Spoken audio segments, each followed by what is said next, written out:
जय गुरुदेव। जो योग की अवस्था प्राप्त करने का मार्ग है, उसको योग मार्ग कहा जाता है। जो ज्ञान की अवस्था प्राप्त करने का मार्ग है, उसको ज्ञान मार्ग कहा जाता है। और जो भक्त की अवस्था प्राप्त करने का मार्ग है, उसको भक्ति मार्ग कहा जाता है। तो भक्ति मार्ग आरंभ होता है जब प्रभु की शक्ति हमारे चित्त के अंदर जागृत होकर के क्रियाशील हो जाती है।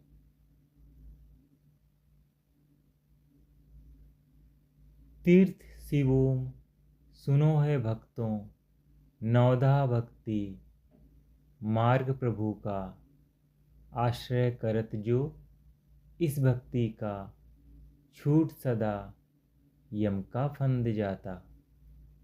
मैं विलीन हो आत्म तत्व में आत्मनिवेदन यही कहा था। पांचों भूत मिले, भूतों में आत्म तत्व निज रूप समाता।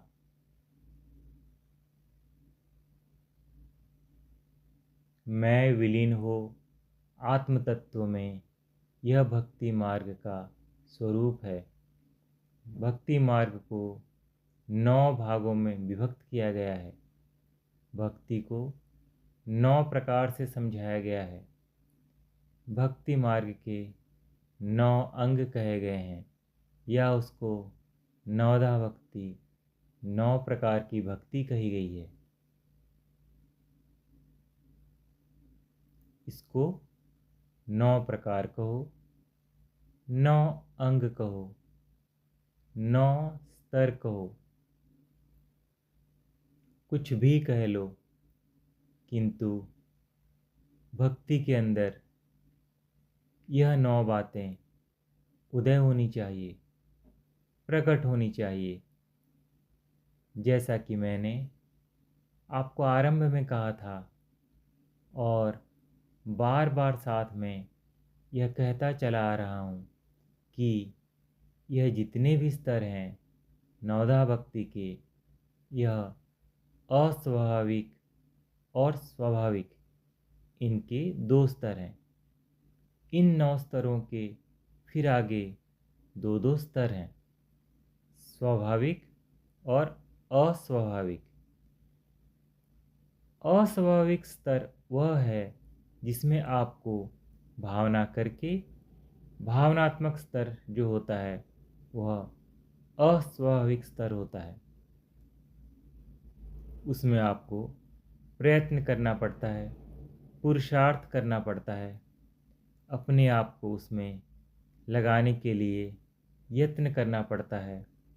और दूसरा स्वाभाविक, जब आपके अंतर में ईश्वरीय शक्ति जागृत होकर के क्रियाशील हो जाती है, फिर यह सभी जो स्तर हैं या जो अंग हैं, यह अपने आप चित्त के अंदर प्रकट होते चले जाते हैं, प्रकाशित होते चले जाते हैं, क्योंकि ईश्वरीय शक्ति जागृत होकर के चित्त के संस्कारों और वासनाओं को क्षीण करती है, उन्हें बाहर निकालती है, उन्हें उछालती है, उन्हें क्रिया में परिणीत करती है और उनको क्षीण कर देती है, उनको समाप्त कर देती है, उनको उठा करके बाहर फेंक देती है।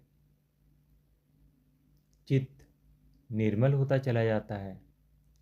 जैसे जैसे आपका चित्त निर्मल होता चला जाएगा, वैसे वैसे यह स्वाभाविक गुण आप में प्रकट होते चले जाएंगे और अंत में यह स्वाभाविक गुण मैं के साथ ही अहंकार के साथ, अहंकार इन सब गुणों को साथ लेकर के आपके आत्म तत्व के अंदर विलीन हो जाएगा।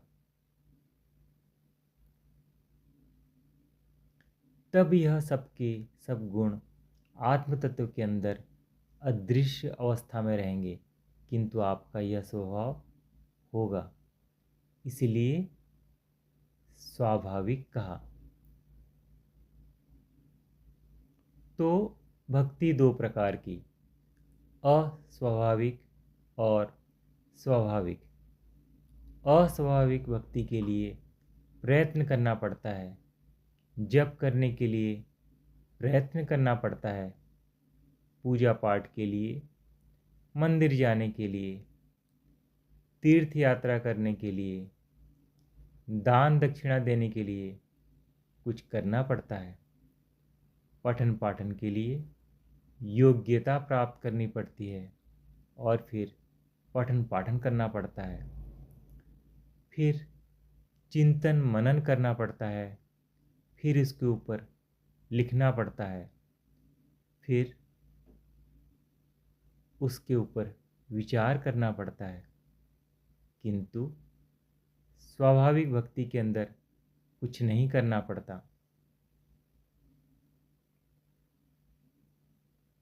स्वामी रामतीर्थ ने कहा, वह अजब घड़ी थी कि जिस घड़ी लिया दर्श नुस्खा ए इश्क का। वह घड़ी, वह समय बड़ा विचित्र समय था जब मैंने भक्ति की दीक्षा ली थी। वह अजब घड़ी थी जिस घड़ी लिया दर्श नुस्खा ए इश्क का, की किताब अक्ल की ताक पर ज्यों धरी थी त्यों ही धरी रही। जो खुली किताब मेरी बुद्धि की अलमारी में थी, वह खुली की खुली रह गई और मैंने उधर ध्यान देना बंद कर दिया।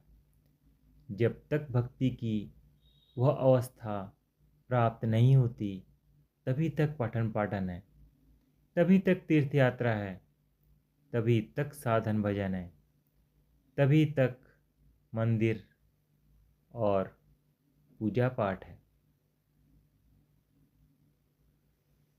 जय गुरुदेव।